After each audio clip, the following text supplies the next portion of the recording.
संसद में वक्फ एक्ट में बदलाव को लेकर बिल पेश हो गया है, विवाद जारी है। मगर बिहार में इसको लेकर क्या पॉलिटिक्स है, बिहार की राजनीतिक पार्टियां इसको लेकर क्या स्टैंड रखती हैं, इस पर बात करेंगे। इसके अलावा बिहार के अगले डीजीपी कौन हो सकते हैं, इसके बारे में आपको बताएंगे। कुछ नाम हमारे पास हैं सूत्रों के हवाले से, वो आपको बताएंगे। इसके अलावा वर्तमान जो सीएस हैं उनका कार्यकाल बढ़ने जा रहा है या फिर नए सीएस भी बिहार को मिलने जा रहे हैं, इस पर बात करेंगे। और सभी विषयों पर बात करने के लिए हमारे साथ होंगे हमारे वरिष्ठ साथी पंकज जी। पंकज जी, वक्फ एक्ट पेश हो गया है और उसको लेकर पॉलिटिक्स भी शुरू हो गई है, संसद में विरोध भी शुरू हो गया है, तमाम राजनीतिक पार्टियों ने विरोध किया है। पर जेडीयू ने जो बोला वो चर्चा का विषय है। उसने कहा कि ये कहीं भी मुसलमानों के खिलाफ नहीं है। तो बिहार में अब इसको लेकर क्या पॉलिटिक्स होने वाली है, आने वाले वक्त में चुनाव भी है और मुस्लिमों की अच्छी खासी तादाद है बिहार में, कैसे देख रहे हैं बिहार में इसको कैसे लिया जाएगा? देखिए, विपक्षी पार्टी जिस तरीके से हमलावर है तो निश्चित तौर पर यह कहा जा सकता है कि विपक्षी पार्टी को लग रहा है कि एक वोट को कंसोलिडेट करने के लिए जो कुछ किया जा सकता है विपक्षी पार्टी इसको लेकर के कर रही है। लेकिन आप इस बात को समझना बहुत जरूरी है कि दरअसल वक्फ बोर्ड के पास कितनी ताकतें हैं, कितना पावर है। अगर आप उस पर ध्यान देंगे तो ऐसा लगता है कि 1995 में और उसके बाद 2013 में इस तरीके से वक्फ बोर्ड को असीमित ताकतें दे दी गई, तो ऐसा लगने लगा कि जैसे ये तमाम संस्था से ऊपर हो गई और इसकी ट्रांसपेरेंसी को लेकर के अब कोई चर्चा नहीं होती थी, कोई इस पे कोई सवाल नहीं उठा सकता था जी। तो इस तरीके से जो फैसले लिए गए, क्योंकि देखिए 95 में नरसिम्हा राव सरकार ने ऐसा फैसला क्यों लिया, ये समझना बहुत जरूरी है। दरअसल जब जब इस तरह के फैसले लिए गए और कानून को ताक पर रखा गया तो उसकी बड़ी वजह यही थी कि वोट कैसे हासिल किया जाए और कैसे तुष्टीकरण की राजनीति की जाए। आप देखिए, एक बहुत इंपॉर्टेंट चीज क्या होता है, वो ये होता है कि बाबरी मस्जिद, जिसको आप कह लीजिए डिस्प्यूटेड साइट, ध्वस्त हुआ और उसके बाद कांग्रेस सरकार नरसिम्हा राव बहुत ज्यादा दबाव में थी और जब बहुत ज्यादा दबाव में थी तो बहुत सारे ऐसे फैसले करने लगी जिसको लेकर के वक्फ बोर्ड को भी बहुत ज्यादा ताकत दिया गया। अब देखिए 1955 के बाद दूसरी बार वक्फ एक्ट 1954 में जब बदलाव किया गया तो वो 1995 में किया गया, जब बाबरी मस्जिद कांड के बाद पीवी नरसिम्हा राव की सरकार, जो कि कांग्रेस की सरकार थी, इस बदलाव के बाद इस कानून के तहत वक्फ बोर्ड को काफी ज्यादा शक्तियां मिल गई। अब देखिए, इस कानून की ताकत थी कि वक्फ एक्ट 1995 के सेक्शन 3R के मुताबिक, ध्यान रखिएगा ये टेक्निकल बात है लेकिन ये बहुत इंपॉर्टेंट है कि कैसे 1995 में संशोधन करके और फिर से जो ताकतें दी गई वो कितनी असीमित ताकतें हैं। वो देखिए कि 3R के मुताबिक अगर बोर्ड किसी संपत्ति को मुस्लिम कानून के मुताबिक पाक यानी पवित्र, मजहबी, धार्मिक या चैरिटेबल परोपकारी मान ले तो वह संपत्ति वक्फ बोर्ड की हो जाएगी। ये 3R सेक्शन कहता है। अगर किसी को इस फैसले से एतराज हो तो वो वक्फ से गुहार लगा सकता है। अब वक्फ एक्ट 1995 के आर्टिकल 40 के अनुसार यह जमीन किसकी है, यह वक्फ का सर्वेयर और वक्फ बोर्ड ही तय करेगा। मान लीजिए वक्फ ने कोई जमीन हथियाली कह दिया कि ये मेरी जमीन है और उसके बाद आपको आपत्ति है तो आर्टिकल 40 के अनुसार ये जमीन किसकी है, ये वक्फ का सर्वेयर तय करेगा या वक्फ बोर्ड ही तय करेगा। अब आप समझिए कि किस तरीके का पावर दे दिया गया। अगर किसी को वक्फ बोर्ड के फैसले से ऐतराज है तो वो अपनी संपत्ति से जुड़े विवाद को निपटाने के लिए वक्फ ट्रिब्यूनल में जा सकता है। अब वक्फ का साहब अपना ट्रिब्यूनल है, पहले आपको वहां जाना पड़ेगा। और इस कानून की एक खास बात जो है कि जमीन या संपत्ति पर आखिरी फैसला वक्फ ट्रिब्यूनल में ही होता है। समझिए कमाल की बात है।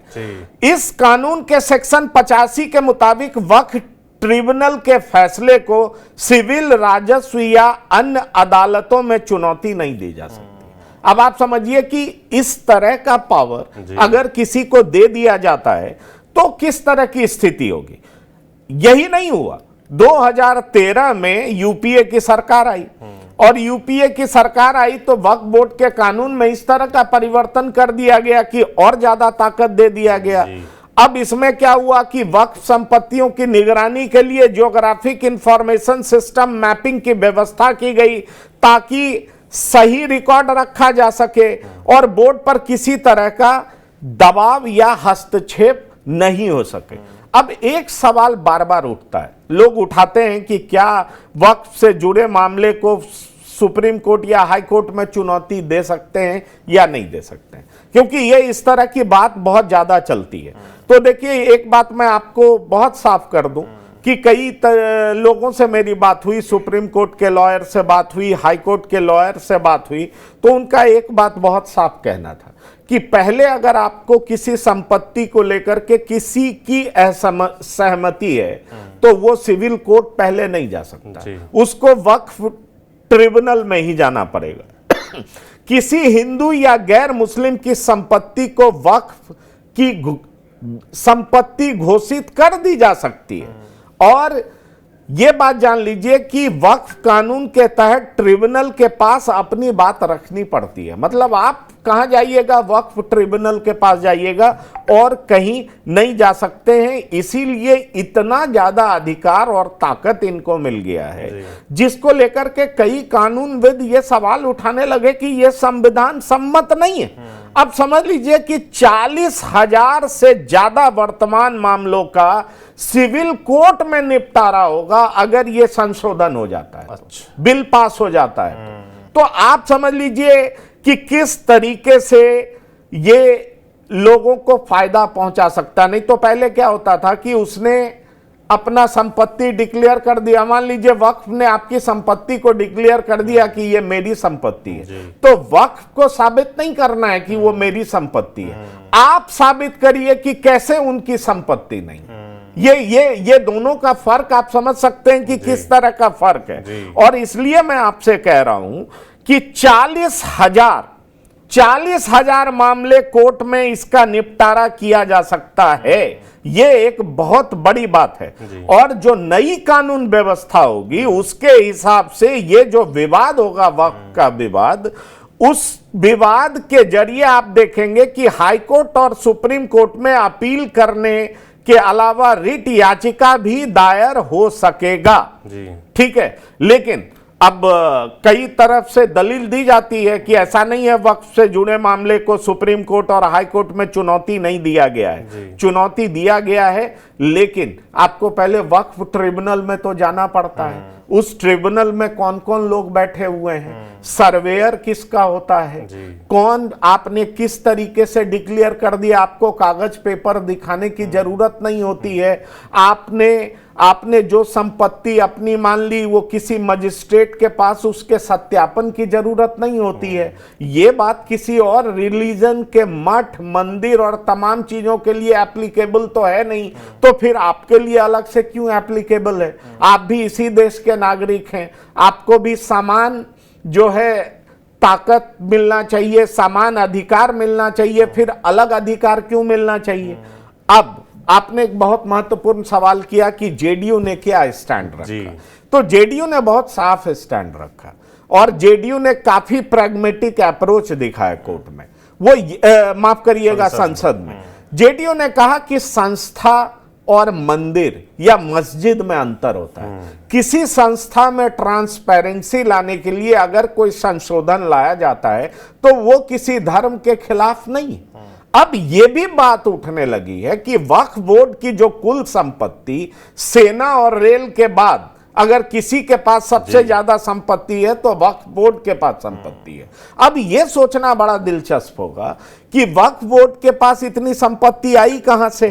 और सबसे बड़ी बात यह है कि भारत सरकार 2022 में बता चुकी है कि 7.8 लाख से ज्यादा वक्फ की अचल संपत्ति है।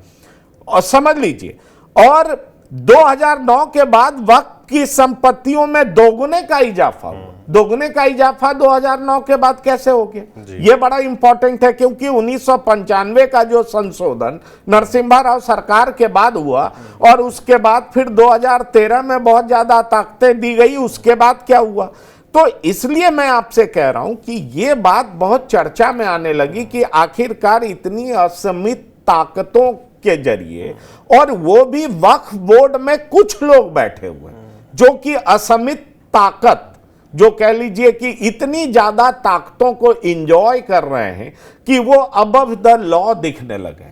तो इसलिए सरकार को ऐसा लग रहा है कि संशोधन किया जाना चाहिए, जबकि इसके विपक्ष में भी बहुत सारी दलीलें दी जा रही हैं, जिसमें कहा जा रहा है कि भाई हर धर्म को अपना रिलीजन बढ़ाने का, प्रैक्टिस करने का अधिकार है। अब आप बहुत तरह की बात कही जा रही है। आप हमको बिहार सेंट्रिक बताइए कि बिहार में क्या होने वाला है इसका। देखिए, बिहार में बड़ा साफ होने वाला है कि बीजेपी तो ये कानून लाई है, जेडीयू इसका समर्थन कर रही है। बीजेपी, जेडीयू और जेडीयू समर्थन कर रही है, तो निश्चित तौर पर यह देखना होगा कि एलजेपी के लोग क्या करते हैं। मुझे लगता है वो भी समर्थन देंगे, तो एनडीए एकजुट होगा। सबसे ज्यादा खतरा यह था कि क्या टीडीपी समर्थन देगी, तो टीडीपी समर्थन दे रही है।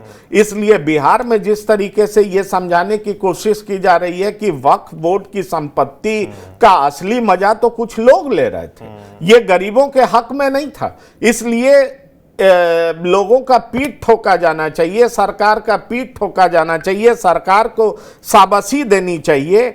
और सरकार के तरफ से यह कहा जा रहा है कि वक्फ बोर्ड को अपनी संपत्ति जिला मजिस्ट्रेट के दफ्तर में रजिस्टर्ड करानी होगी, और ताकि संपत्ति के मालिकाना हक की जांच हो सके। जैसे पहले हो रहा था कि भाई आप, वक्फ बोर्ड ने कह दिया ये मेरी संपत्ति है, तो इसके सत्यापन की कोई जरूरत नहीं है, कागज दिखाने की जरूरत नहीं है। आपकी संपत्ति को कह दिया अपना, तो आप ट्रिब्यूनल में जाइए, बोर्ड में जाइए, आप दौड़िए। वक्फ बोर्ड को जरूरत नहीं है कि वो पेपर दिखाए कि उसका पेपर उसके पास है या नहीं है। इस तरह की बात है। और जब आप सत्यापन कराते हैं मजिस्ट्रेट से, तो भाई मजिस्ट्रेट जांच करेगा कि आप कैसे इसको क्लेम कर रहे हैं, और साथ ही साथ ये भी पता चल सकेगा कि वाकई में आपका पेपर जेन्युइन है या आपका क्लेम इलीगल है। और सबसे बड़ी बात यह है कि अब जब संशोधन होगा तो मोदी सरकार के नए बिल के मुताबिक वक्फ ट्रिब्यूनल में अब 2 सदस्य होंगे, और ट्रिब्यूनल के फैसले को 90 दिन के भीतर हाई कोर्ट और सुप्रीम कोर्ट में चुनौती दिया जा सकेगा। तो ये सारे ऐसे बदलाव हैं जो मुझे लगता है कि बहुत जरूरी हैं। जबकि मैं दूसरा पक्ष भी बता दूं, वक्फ बोर्ड के तरफ से यह कहा जा रहा है कि अनुच्छेद 26 में धार्मिक संप्रदायों को धर्म के मामलों में अपने स्वयं के मामलों का प्रबंधन करने का अधिकार है। इस तरह की बात कह रहे हैं। ये कानूनी पेचीदगियों से भरा हुआ है, लेकिन सरकार ने तमाम पहलू पर जांच की है, पड़ताल की है। अब देखिए, ये सच है कि आरजेडी विरोध करेगी, ये सच है कांग्रेस विरोध करेगी, ये सच है समाजवादी पार्टी विरोध करेगी, क्योंकि उनको लगता है कि इस तरीके से हम सरकार को ब्लैक पेंट कर सकेंगे। जैसे कि आपने देखा ट्रिपल तलाक पे विरोध करना, तो ट्रिपल तलाक पे विरोध करने का मतलब है कि भाई आप वुमेन अपलिफ्टमेंट के खिलाफ है कि किसी को 3 बार तलाक कर दिया जाए, और उसमें बहुत तरह का हलाला और बहुत तरह की कुरीतियां थी। ऐसा नहीं है कि हिंदू धर्म में कुरीतियां नहीं थी, लेकिन कई सारे लोग आए जिन्होंने रिफॉर्मेशन किया, रिफॉर्म किया। जैसे सती प्रथा था, तो राजा राम मोहन राय आए, उन्होंने रिफॉर्म किया। तो रिफॉर्मेशन की तो जरूरत है। दूसरी बड़ी बात यह है कि ये जो ट्रिपल तलाक का मसला है और ये जो हलाला जैसे शब्दों का जो प्रयोग होता है, वो तो बहुत सारे देश में इस तरह की बात तो है नहीं। तो फिर इंडिया में ही इसका विरोध क्यों होता है? तो पॉलिटिकल रीजंस हैं, और उसमें कई जो प्रोग्रेसिव मुस्लिम्स हैं वो भी इस बात को समझते हैं कि कौन सी चीजें गलत है, कौन सी चीजें सही है, और जबरदस्ती में कुछ पॉलिटिकल पार्टीज वोट के लिए इस तरह का फैसला लेती हैं। लेकिन सवाल ये उठ रहा है, आप पॉलिटिकली देखें तो निश्चित तौर पर जेडीयू बीजेपी एक साथ दिखाई पड़ती है। एलजेपीआर का क्या स्टैंड आता है इस पे, ये देखना बहुत इंपॉर्टेंट होगा। जहां तक सवाल है, क्योंकि एलजेपीआर इस मुद्दे पर बहुत दिनों से चुप्पी बनाए रखी हुई थी, जहां तक सवाल है जीतन राम मांझी का, तो जीतन राम मांझी ने खुले शब्दों में इसके समर्थन की बात कही है। इसलिए मुझे बाय एंड लार्ज ये दिखाई पड़ रहा है कि बिहार की पॉलिटिक्स पर यह साफ नजर आ रहा है कि एनडीए एकजुट है। केवल एलजेपी रामविलास पासवान का क्या रुख होगा, वो रुख आना बाकी है। बिल्कुल, अगले मुद्दे पर चलते हैं। बिहार की ब्यूरोक्रेसी से जुड़ा मुद्दा, और सबकी मुझे लगता है इस पर नज़र है भी कि बिहार की पुलिस कौन संभालने वाला है, अगला डीजीपी कौन होने वाला है। पंकज जी के सूत्र कुछ नाम बताने वाले हैं, पंकज जी बताइए। देखिए, मैंने ही यहाँ पे ब्रेक किया था, और दरअसल TV9 ने ब्रेक किया था आपके साथ ही। मैंने बताया था कि अर्जी आरएस भट्टी ने लगाई है और उनको राज्य सरकार से ग्रीन सिग्नल भी मिल गया है। केंद्र सरकार के ग्रीन सिग्नल का इंतजार है जी। तो आरएस भट्टी 1990 बैच के ऑफिसर हैं, और जब वो डीजीपी बन के बिहार गए तो उससे पहले वो केंद्रीय प्रतिनियुक्ति पर थे। आरएस भट्टी सितंबर 2025 तक उनकी नौकरी है। तो उससे पहले वो बिहार क्यों छोड़ना चाहते हैं, तो ये बड़ा दिलचस्प कहानी है। दरअसल कहा जा रहा है अंदर खाने की आरएस भट्टी स्वतंत्र रूप से कार्य नहीं कर पा रहे हैं, जबकि दूसरी तरफ उन पे ये भी आरोप लग रहा है कि उन्होंने पुलिसिंग में जिस तरीके से फ्यूडलिज्म इन्फोर्स किया है, क्योंकि कोई डायरेक्ट एसपी किसी जिले का उनसे बात नहीं कर सकता है। ये बात पावर कॉरिडोर में बहुत चर्चा में है। अब बेहतर होगा पुलिस के तरफ से इसका जवाब आए तो बेहतर होगा, लेकिन पावर कॉरिडोर में ये बात होती है कि एसपी को बात डीआईजी से करना होगा, डीआईजी को आईजी से करना होगा, आईजी को एडीजी से करना होगा, और एडीजी डीजीपी से अपॉइंटमेंट मांगेंगे और तभी बातचीत हो सकेगी। तो इस तरह की बात को और इस तरह के स्टाइल को निश्चित तौर पर बहुत ज्यादा सवाल किया जाने लगा। जबकि आरजेडी के तरफ से कहा गया, उनके प्रधान मुख्य प्रवक्ता ने कहा कि दरअसल हमारे कई कॉम्पिटेंट पुलिस ऑफिसर हैं जो काम कर सकते हैं, लेकिन बिहार सरकार में एक रिटायर्ड अधिकारी हैं जो कि पूरे पुलिस ऑफिसर को अपने जूते की नोक पर रख करके पूरे पुलिस एडमिनिस्ट्रेशन को चलाते हैं। तो दरअसल आरएस भट्टी बहुत स्वच्छंद रूप से काम करते रहे हैं। पहले कुछ उनके ऐसे काम हैं जो बहुत चर्चा में रहा, जैसे शहाबुद्दीन की गिरफ्तारी दिल्ली में उन्होंने की थी, कैसे उन्होंने दिलीप सिंह जो कि नेता भी थे, बाहुबली भी थे, उन पे शिकंजा उन्होंने किस तरीके से कसा था। तो आरएस भट्टी अब बिहार में रहना नहीं चाहते हैं, लेकिन अब नया ऑफिसर कौन होगा। तो आपको यह बात बताएं कि जब आरएस भट्टी का चुनाव हो रहा था तो 3 नाम सबसे आगे था, यूपीएससी द्वारा क्लियरेंस मिला था। एक नाम था 89 बैच के आलोक राज, दूसरा नाम था मनमोहन सिंह जो कि नहीं, माफ करिएगा, 90 बैच, हाँ, एक नाम मनमोहन सिंह का था, आलोक राज का था, और फिर आरएस भट्टी का था। ये 3 नाम थे, लेकिन आरएस भट्टी सरकार द्वारा चुने गए, क्योंकि सरकार को अधिकार होता है कि इन 3 नामों में जिसको वो चुनना चाहे वो चुन लेती। अब देखिए कि आलोक राज अभी भी सीनियर है, आरएस भट्टी से सीनियर है, और अभी विजिलेंस में डीजी हैं। तो क्या आलोक राज चुने जाएंगे कि शोभा अहोतकर चुनी जाएंगी, क्योंकि शोभा अहोतकर भी बहुत कड़क ऑफिसर मानी जाती है। क्या उनका चुनाव होगा, या एक और बेहद कॉम्पिटेंट ऑफिसर हैं विनय कुमार, 91 बैच के ऑफिसर हैं, वो भी आईपीएस हैं, क्या उनका चुनाव होगा। जहां तक आलोक राज को लेकर के सवाल है, तो आलोक राज को फिर पिछली बार नीतीश कुमार ने क्यों चुना था, नहीं चुना था, और उससे ज्यादा तवज्जो आरएस भट्टी को क्यों दी थी। क्या नीतीश कुमार को उनके क्रेडेंशियल और क्रेडिबिलिटी को लेकर के कोई डाउट था, आरएस भट्टी उनसे बेहतर दिखाई पड़ रहे थे, ये एक बड़ा सवाल है। अब दूसरा सवाल उठता है कि इस बार भी जब चुनाव की बात होगी तो उन नामों में आलोक राज भी आएंगे, लेकिन क्या आलोक राज फिर से चुने जाएंगे, नीतीश कुमार उन पर भरोसा दिखाएंगे, ये एक बड़ा सवाल है। दूसरा चर्चा शोभा अहोतकर की आती है। शोभा अहोतकर बहुत ज्यादा कड़क ऑफिसर माने जाते हैं, जाती हैं, तो कड़क ऑफिसर का भी एक बड़ा नेगेटिव पार्ट होता है कि कई सारे लोग कंफर्टेबल उनके साथ होते नहीं, उनसे बात नहीं कर पाते। तो क्या उनका चुनाव हो सकता है क्या, यह भी देखना बहुत जरूरी है।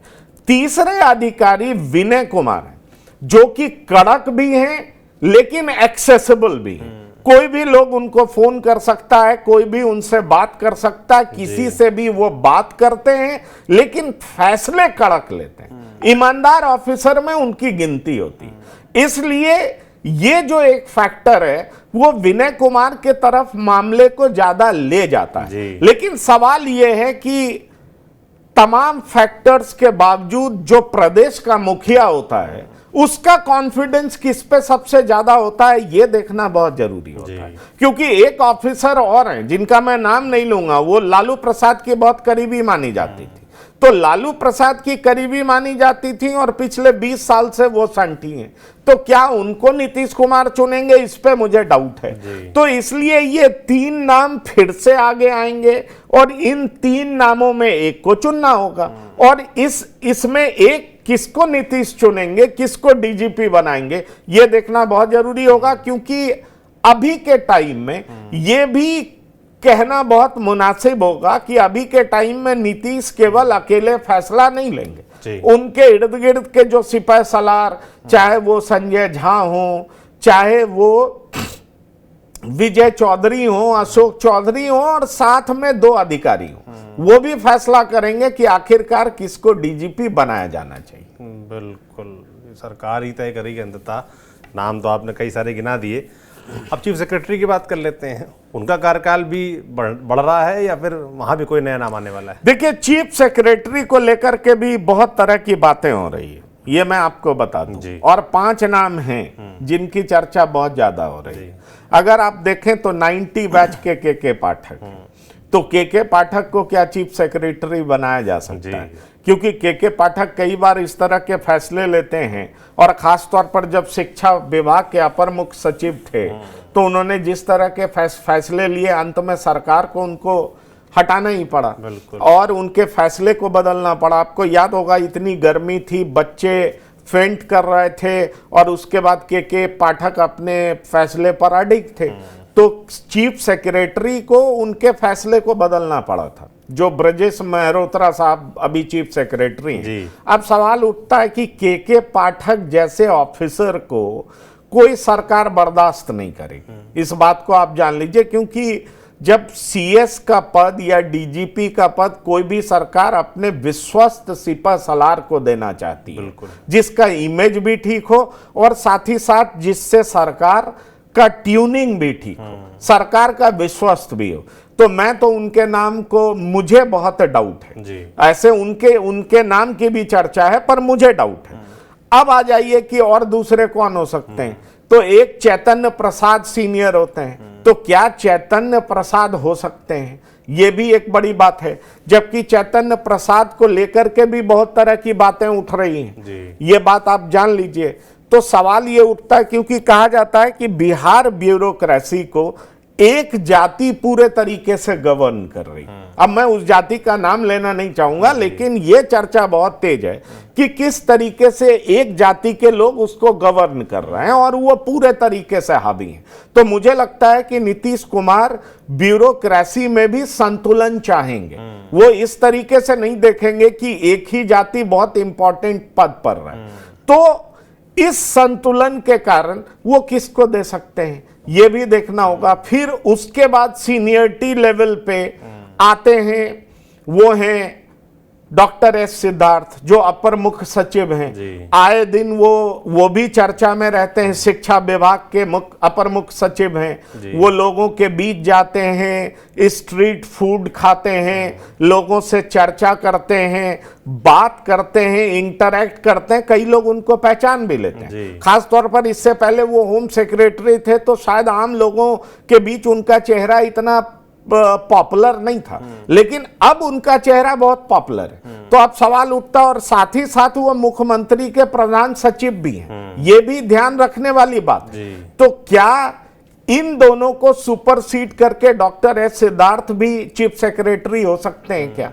ये भी बहुत इंपॉर्टेंट बात है, क्योंकि ये हमें नहीं भूलना चाहिए कि वो अपर मुख्य सचिव के बाद साथ साथ वो मुख्यमंत्री के प्रधान सचिव भी हैं। ये बात आप जान लीजिए। दूसरे मुख्यमंत्री के जो प्रधान सचिव हैं, एडवाइजर जिनको कहा जाता है, वो दीपक कुमार का नाम आता है। वो भी बहुत ताकतवर हैं, लेकिन सवाल है कि वो रिटायर्ड अधिकारी हैं। तो इसलिए चीफ सेक्रेटरी को कौन नया होगा, उसकी चर्चा बहुत जोरों पर है। और बिहार ब्यूरोक्रेसी को लेकर के विपक्ष लगातार हमले कर रहा है। कई सारी ऐसी चीजें घटित हुई हैं जिसको लेकर के विपक्ष काफी ज्यादा मुखर हो गया है। कहता है कि राजा जो बूढ़े हो चुके हैं, राजा अब उतने राजा का मतलब नीतीश कुमार उतने ताकतवर नहीं रह गए हैं।